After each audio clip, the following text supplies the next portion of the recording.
નમસ્કાર દર્શક મિત્રો, હું જપન શાહ, કાનમ એક્સપ્રેસ ન્યૂઝમાં આપનું સ્વાગત છે. જોઈએ આજના મુખ્ય અને મહત્વના સમાચાર. ભરૂચ જિલ્લાના વાગરા તાલુકાના વેંગણી, કલાદરા અને કોલિયાડ ગામની જમીનોમાં પેટ્રોલિયમ પાઇપલાઇન માટે થયેલી રાઇટ ઓફ યુઝર નોંધ પ્રક્રિયા સામે ખેડૂતોમાં ભારે અસંતોષ જોવા મળી રહ્યો છે. ખેડૂતો દ્વારા જિલ્લા કલેક્ટરને આવેદનપત્ર આપી સમગ્ર પ્રક્રિયામાં ગંભીર અનિયમિતતાના આક્ષેપો સાથે ઉચ્ચ સ્તરીય તપાસ અને યોગ્ય કાર્યવાહી કરવાની માંગ કરવામાં આવી છે. ખેડૂતોના જણાવ્યા મુજબ વર્ષ 2021 અને 25 દરમિયાન કેન્દ્ર સરકારના પેટ્રોલિયમ અને મિનરલ્સ પાઇપલાઇન અધિનિયમ હેઠળ જમીનમાં રાઇટ ઓફ યુઝરની નોંધ કરવામાં આવી હતી. જોકે આ પ્રક્રિયા દરમિયાન અસરગ્રસ્ત ખેડૂતોને કોઈ વ્યક્તિગત નોટિસ આપવામાં આવી ન હતી, ન તો વાંધા રજૂ કરવાની તક કે વ્યક્તિગત સુનાવણી આપવામાં આવી હોવાનું આવેદનપત્રમાં જણાવ્યું છે.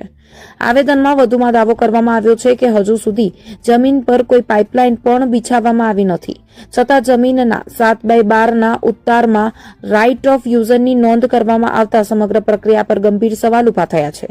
ખેડૂતોનું કહેવું છે કે આ કાર્યવાહી ભારતના બંધારણની કલમની 14 અને 300A ઉપરાંત પેટ્રોલિયમ અને મિનરલ્સ પાઇપલાઇન એક્ટ 1962 તથા ગુજરાત લેન્ડ રેવન્યુ કોડની જોગવાઈઓનું પણ ઉલ્લંઘન કરતી હોવાનું જણાઈ રહ્યું છે.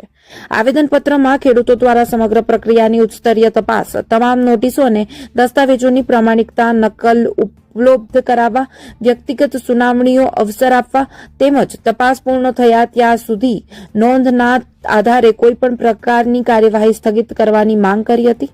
ખેડૂતોએ ચેતવણી આપી છે કે જો તપાસમાં ગેરરીતિઓ સામે આવશે તો જવાબદાર અધિકારીઓ સામે કાયદેસરની કાર્યવાહી કરવામાં આવે અને રેવન્યુ રેકોર્ડમાં જરૂરી સુધારા કરવામાં આવે. હવે જિલ્લા વહીવટીતંત્ર ખેડૂતોની આ રજૂઆતને કેટલું ગંભીરતાથી લે છે અને સમગ્ર મામલે શું નિર્ણય કરે છે તેના પર અસરગ્રસ્ત ખેડૂતોની નજર મંડાઈ છે. રિપોર્ટર રવિ સૈયદ, ભરૂચ. જય જવાન જય કિસાન. હું વેંગણીથી ઘનશ્યામસિંહ મહેન્દ્રસિંહ રાજ. સરકારશ્રીને અમે આજે કલેક્ટર સાહેબ કચેરી ભરૂચ ખાતે અમે આજે આવેદનપત્ર આપવા માટે આવેલા છે. કલેક્ટર સાહેબ અને સરકારશ્રીને અમારી એક જ વિનંતી છે કે ગામ કોલિયાદથી લઈ ભરભૂજ સુધી જે પણ ખેડૂતો આવેલા છે તો અમે જ્યારે 7/12ની નકલ કરવા માટે ગયા ત્યારે અમારી 7/12ની નકલમાં GSPL કંપની દ્વારા બીજા હકમાં નોંધ નામ નિમણું દાખલ કરી દેવામાં આવેલ છે.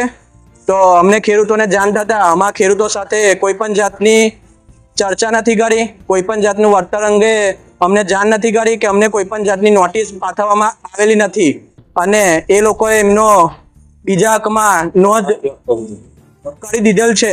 તો સરકારશ્રીને અમે એક જ વિનંતી કરવા માંગીએ છીએ કે આવી પાઇપલાઇન, આવી કંપનીઓ પોતાની તાનાશાહીથી ખેડૂતોને છેતરવાના, ખેડૂતો સામે પોતાની તાનાશાહી કરવા માંગે છે.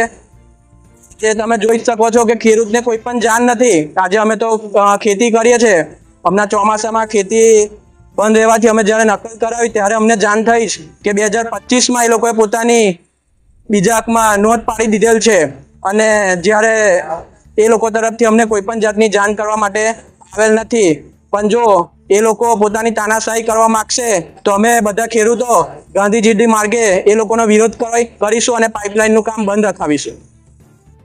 નામ નટવરસિંહ દલપતસિંહ રાજ, વેંગણી ગામના ખેડૂત. ઉપરોક્ત વિષયના અનુસંધાનમાં સરકારશ્રી તરફથી GCPCLની જે લાઈન નાખવામાં આવી રહેલી છે એ ખરેખર ખેડૂતોને જાણ કર્યા વગર, કોઈ લેખિત ખુલાસો આપ્યા વગર ગેરકાયદેસર કૃત્ય કરેલું છે અને આની અંદર ભવિષ્યની અંદર ખેડૂતને પોલીસ સાથે કોઈ ઘર્ષણ ન થાય એ હેતુ ધ્યાનમાં લઈ મીડિયા સમક્ષ કલેક્ટરશ્રીને અને ગાંધીનગર જે કંઈ ફરજ બજાવતા અધિકારીશ્રીને મારી નમ્ર અરજ છે કે ખેડૂતોના હિતમાં કાર્ય થાય એ જ અપેક્ષા.